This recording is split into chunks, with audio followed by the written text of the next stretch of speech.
അതിലൊരു ആത്മാർത്ഥനെ സംബന്ധിച്ച് ഒരുപാട് വലിയ പ്രവൃത്തിയാണ്.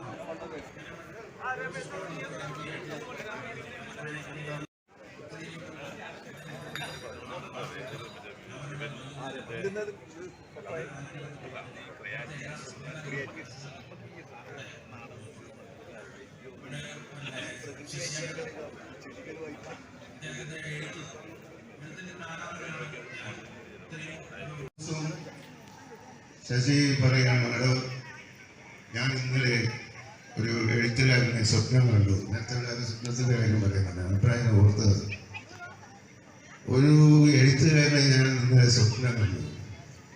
അത് ഞങ്ങളൊക്കെ ആരാധിച്ച് നടന്നൊരു മലയാളത്തിലെ ഒരു എഴുത്തുകാരനാണ്. ഞാൻ പേര് പറയുന്നില്ല. കാരണം ആ എഴുത്തുകാരൻ പിന്നീട് ശശുവിൻ്റെ ശത്രുവായിട്ട് മാറിയിരുന്നു. അപ്പൊ ഒരു തടാകത്തിന്റെ കരയിലൂടെ മഞ്ഞിലൂടെ ഈ എഴുത്തുകാരൻ ഇങ്ങനെ പതുക്കെ പതുക്കെ നടന്ന് വരുന്നതാണ് ശശിയുടെ സ്വപ്നം. അപ്പൊ ഞാനത് അന്ന് ഒരുപാട് താല്പര്യങ്ങൾ ഉണ്ടായിരുന്നു. വായനയുടെ താല്പര്യങ്ങൾ, സിനിമയുടെ താല്പര്യങ്ങൾ. പറയുമ്പോൾ വാസുദേവൻ നായരുടെ മനോഹരമായിട്ടുള്ള സംഭാഷണങ്ങൾ, അത് ഉരുവിടുന്ന ഒരു രീതി, ഡയലോഗ് എൻട്രിയിൽ ഒരു സവിശേഷമായിട്ടുള്ള രീതി, അതൊക്കെ ഞങ്ങളുടെ ജീവിതവുമായിട്ട് വളരെ ചേരുന്നതായിട്ട് തോന്നുന്നു. ബാക്കിയുള്ളതൊക്കെ ഒരുപാട് കൃത്രിമത്വമാണ്.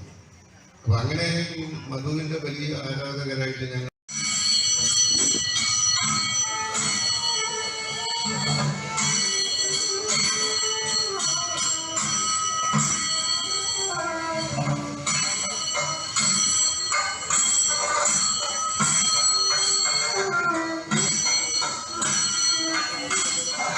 മൂന്നാമത്തെ വയസ്സിൽ ഇവിടെ എത്തിക്കുന്നത്. എനിക്ക് കുറേ പുസ്തകങ്ങൾ വായിച്ചിട്ടുണ്ടെന്നല്ലാതെ ലോകത്തെക്കുറിച്ച് ഒന്നും അറിയില്ല. അപ്പോൾ ഞാൻ കാടകോട്ടനുസരിച്ച് സംഭവിച്ചിട്ട് എൻ്റെ ഓർമ്മ മിക്കവാറും ശരിയാണം കിട്ടി.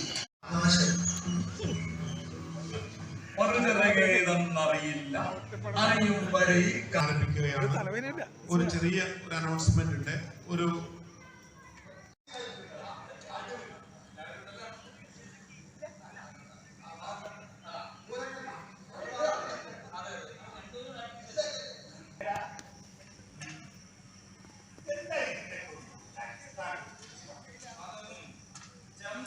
ജീവിക്കാൻ ആഗ്രഹിക്കുന്നു എന്ന് കമ്മ്യൂണിസ്റ്റുകാരായ ഞങ്ങളെ കുറ്റപ്പെടുത്താറുണ്ട്.